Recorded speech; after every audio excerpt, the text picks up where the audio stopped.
Voice of మన్యాసన్కి స్వాగతం సుస్వాగతం. సోనియా గాంధీ మీద కేసు పెట్టారు. ఎందుకు పెట్టారు అంటే ఆగస్టు 15వ తేదీ నాడు ఏఐసిసి ప్రధాన కార్యాలయంలో జెండా వందనం జరుగుతున్నప్పుడు వందే మాతరం పాడుతున్న సందర్భంలో సోనియా గాంధీ గారు మధ్యలో అసహనానికి గురై ఆ గీతాన్ని అక్కడే ఆఫ్ చేసేయండి అని సైగ చేసిందని కారణంతో ఆవిడ మీద కేసు కట్టారు. అయితే అక్కడ జరిగింది ఏంటని కాంగ్రెస్ పార్టీ వాళ్ళు అంటున్నారంటే, మరి జాతీయ కాంగ్రెస్ అధ్యక్షుడు మల్లికార్జున ఖర్గే ఆయన అనారోగ్యంతో ఉన్నాడు, చాలాసేపు నుంచి ఆయన నిలబడి ఉన్నాడు కాబట్టి ఆయనకు ఒక కుర్చీ వేయండి అని చెప్పడం కోసం సోనియా గాంధీ సైగ చేసింది అని కాంగ్రెస్ పార్టీ దాన్ని సమర్థించుకుంటుంది. అయితే వందే మాతరం గీతం పాడేటప్పుడు మధ్యలో డిస్టర్బెన్స్ అనేది ఉండకూడదు, కారణం ఏదైనా సరే. అంటే నిజానికి ఆయనకి అనారోగ్యం కారణం కావచ్చు, కుర్చేయమనే ఉద్దేశం కావచ్చు, ఆవిడ ఉద్దేశం మంచిదే కావచ్చు, కానీ మధ్యలో డిస్టర్బెన్స్ చేయకూడదు వందే మాతరం గీతం పాడుతున్నప్పుడు. సో ఆవిడ అలా డిస్టర్బెన్స్ చేసింది కాబట్టి ఆవిడకి దేశభక్తి లేదు, ఎందుకంటే ఆవిడ ఇటలీ దేశస్తురాలు కాబట్టి అన్నది ఆరోపణ. దానికి దేశభక్తి ఉందా లేదా, ఎవరికి పదవుల మీద ప్రాణం దేశం కంటే అని గతంలోనే ఆవిడ నిరూపించడం జరిగింది. గతంలో మెజార్టీ వచ్చినప్పుడు కూడా సుష్మా స్వరాజ్ లాంటి బీజేపీ నాయకురాలు సోనియా గాంధీ గారిని ప్రధానమంత్రి పదవి కానీ చేపడితే నేను గుండు గీసుకుంటాను అని అనడంతో తను ప్రధానమంత్రి అవ్వటం చాలామందికి నచ్చలేదు కాబట్టి ఆవిడేమో ప్రధానమంత్రి పదవిని త్యాగం చేసి తన ఇంట్లో వాళ్ళకి కాకుండా, అంటే రాహుల్ గాంధీకో ప్రియాంక గాంధీకి ఇవ్వకుండా ఆవిడేమో మన్మోహన్ సింగ్ని ప్రధానమంత్రి చేసింది. అలా 2 సార్లు చేసింది. మరి ఆవిడకే స్వార్థం ఉంటే, దేశం మీద ప్రేమ లేక ఉంటే మీరు చెప్పినట్లు దేశభక్తుల్లో కాకపోయి ఉండేటైతే మరి ఆవిడే ప్రధానమంత్రి అయిపోయినారు. మీరు విమర్శించిన ఆవిడేందుకు ప్రధానమంత్రి పదవి వదిలేసుకోవాలి? మీరు చీయన్నా పోవన్నా ఏదన్నా కావాలనుకుంటే ఆ పదవులకు ఆవిడ వెళ్ళొచ్చు. ఎందుకంటే ఈరోజు మనం చూస్తున్నాం చిన్న చిన్న కార్పొరేట్ పదవులకి, చిన్న సర్పంచ్ పదవులకే మరి ఎంతగా ఎగబ్రాగుతున్నారో, ప్రజలంతా చీకొట్టిన అసలు పోటీలు చేస్తున్నారో, ఇలాంటివి మనం చూస్తున్నాం కదా. మరి సాక్షాత్ ఆ క్షణం ఆవిడ అవ్వాలంటే దేశానికి ప్రధానమంత్రి అవ్వగలదు, కానీ ప్రధానమంత్రి పదవి వదిలేస్తుంది కదా. ఓకే, అది పక్కన పడుతుంది. మరి ఈవిడ వందే మాత్రం పాడలేదు, మధ్యలోనే ఆపింది. ఎందుకు ఆపిందంటే దానికి కారణం ఏం చెప్తుందంటే, బీజేపీ వందే మాతరం గీతం 6 స్టాంజెస్ పార్లమెంట్లో బిల్లు పెట్టినప్పుడు, పాడాలని బిల్లు పెట్టినప్పుడు కాంగ్రెస్ పార్టీ వ్యతిరేకించింది. కాబట్టి ఆవిడకి ఇష్టం లేదు, వందే మాతరం గీతం పాడడం ఆవిడకి ఇష్టం లేదు, మొత్తం పాట పాడడం ఇష్టం లేదు అన్నది బీజేపీ ప్రభుత్వం తాలూకా ఆరోపణ. అందుకే కేసు కట్టారు.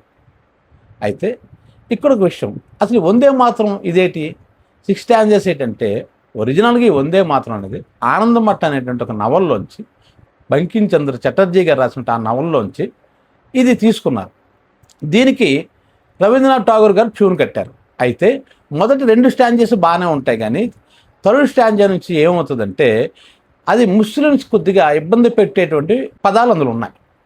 సో అందుకోసం మహాత్మా గాంధీ గారు, సర్దార్ వల్లభాయ్ పటేల్ గారు, నెహ్రూ గారు, అంబేద్కర్ గారు వీళ్ళంతా కలిసి చాన్నాళ్ళు చర్చించారు అసలు ఎన్ని స్టాంజెస్ పెట్టాలంటే. మహాత్మా గాంధీ గారు వీళ్ళంతా కలిపి ఒక నిర్ణయానికి వచ్చారు. ఏంటంటే మనం 2 స్టాంజెస్ పాడితే చాలు, మిగతా పాడవలసిన అవసరం లేదు, పాడకండి. పాడడం వల్ల ఏమవుతుందంటే దేశంలో అశాంతి పెరుగుతుంది. దానికి కారణం ఏంటంటే అప్పుడు స్వాతంత్ర సమరంలో ముస్లిమ్స్ కూడా ఎక్కువగా పాల్గొనేవారు. ఇప్పుడు మొత్తంగానే పాడితే అది ముస్లిమ్స్కి ఇబ్బంది కలిగిస్తుంది కాబట్టి వాళ్ళు స్వాతంత్ర సమరం నుంచి అతను పక్కకు తప్పుకోవడానికి అవకాశం ఉంది కాబట్టి తద్వారా ఈ ఉద్యమం అనేది వీక్ అవ్వడానికి అవకాశం ఉంది కాబట్టి మహాత్మా గాంధీ గారు ఆ నిర్ణయం తీసుకుని కేవలం 2 స్టాంజాలు పాడండి అని. లేదు మీకు నచ్చలేదు అనుకున్నట్లయితే మీరు ఇంకేదైనా పాటని పాడండి, అంతే తప్ప ఈ 6 స్టాంజెస్ పాడొద్దు అని చెప్పేసి ఒక మహాత్మా గాంధీ గారు కాకుండా ఇందాక చెప్పిన నెహ్రూ గారు, వల్లభాయ్ పటేల్ గారు, మరి అదేవిధంగా అంబేద్కర్ గారు, ఇలాంటి మహా నాయకులంతా కలిసి కూర్చొని తీసుకున్న నిర్ణయం అది.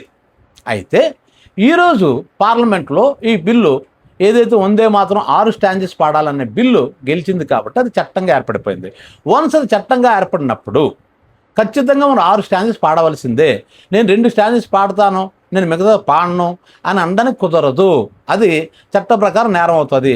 అలాగే గతంలో పవన్ కళ్యాణ్ ఏమన్నాడంటే, నేను వందే మాతరం గీతం నేను పాడను, సినిమాల్లో పెట్టకుండా నేను పెట్టను, ఎందుకంటే అది బెంగాలీ వాడు రాసింది అన్నాడు ఆయన. అదే మాట ఇప్పుడంటే అరెస్ట్ అవుతాడు.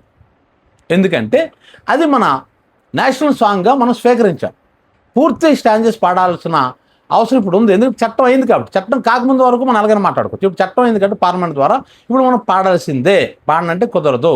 సో సోనియా గాంధీ గారు మధ్యలో అక్కడ డిస్టర్బ్ అయ్యారు కాబట్టి, అంటే ఆ సాంగ్ పూర్తి వినకుండా మధ్యలో ఆవిడ మాట్లాడిందో లేదా సైక్ చేసింది కాబట్టి ఆ విధంగా ఆవిడ ఇక్కడ తప్పు చేసిందో అవుతుంది, ఆవిడ మీద కేసు పెట్టచ్చు. అయితే బీజేపీ సోనియా గాంధీ గారిని అరెస్ట్ చేస్తుందా?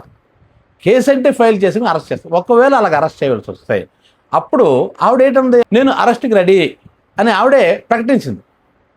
కానీ బీజేపీ అరెస్ట్ చేస్తుందా అంటే చేయదు అని అనుకుంటున్నాను. నేను చేస్తే ఆవిడ సానుభూతి పెరిగిపోతుంది. అప్పుడు వాళ్ళు అడిగే క్వశ్చన్ ఏమవుతుందంటే, మరి మోడీ గారు ఆ 3 రంగులు ఏదైతే ఉన్నాయో దాని రివర్స్లో గ్రీన్ కలర్ మీదకి వచ్చినట్లు ఆయన మొన్న అదే ఆగస్టు 15 నాడు కోర్టులో కర్చీఫ్లో ఉండేటువంటి ఇది ఆ 3 కలర్స్ని రివర్స్లో పెట్టాడు కదా, మరి దాన్ని అరెస్ట్ చేయాలి కదా అంటారు. అప్పుడు మోడీ కూడా అరెస్ట్ అవుతాడు కదా. మరి అదేవిధంగా మరి బండి సంజయ్ అదే రోజు నాడు ఆ 3 రంగులతో కండువా వేసుకొని ఆయన చెమట పట్టిందని ఆ కండువ తీసి తుడిచేసుకున్నాడు. మరి అతను కూడా అవమానపరిచినట్టే కదా. సో అయితే అందరూ అరెస్ట్ అవుతారు, అది లేదు. ఇలాగే ఉంటుంది ఇప్పుడు. ఎందుకంటే అందరూ తప్పు చేశారు ఆ రోజు, చాలా తప్పులు జరిగాయి. కాబట్టి ఆవిడ ఎందుకు వద్దన్నాదో, ఎందుకు ఆపిందో అక్కడ నిజంగా మల్లికార్జున్ ఖర్గేకి కుర్చేయాలని ఉద్దేశంతో మధ్యలో ఆప్ చేసినప్పుడు కూడా అది కూడా నేరమే అవుతుంది. మరి ఆవిడ అరెస్ట్ చేస్తారో లేదో చూద్దాం. ఈ వీడియో మీకు నచ్చినట్లయితే వాయిస్ ఆఫ్ మంజాసన్కి లైక్ చేయండి, షేర్ చేయండి, సబ్స్క్రైబ్ చేయండి.